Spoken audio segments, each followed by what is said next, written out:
డబ్బు ఉంటే యేసుతో పనేమిటి, ఆరోగ్యం ఉంటే యేసయ్యతో పనేమిటి అనుకుంటున్నావు కదూ.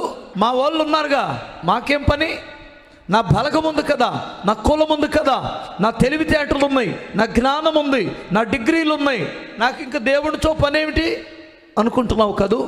ఏదో ఒక రోజున నీ డబ్బు నిన్ను సిగ్గుపరుస్తుంది, నీ జ్ఞానం నిన్ను వెర్రివాడును చేస్తుంది. ఇవన్నీ నీ బంధువులు, నీ రక్త సంబంధులు నిన్ను ఒంటరివాడిగా నిలబెట్టేస్తారు. ఆ రోజు నీకు క్రీస్తు అవసరమని గుర్తించిన రోజు ఒకవేళ దొరకవచ్చు, దొరకకపోవచ్చు, అవకాశం. అర్థమవుతుందండి.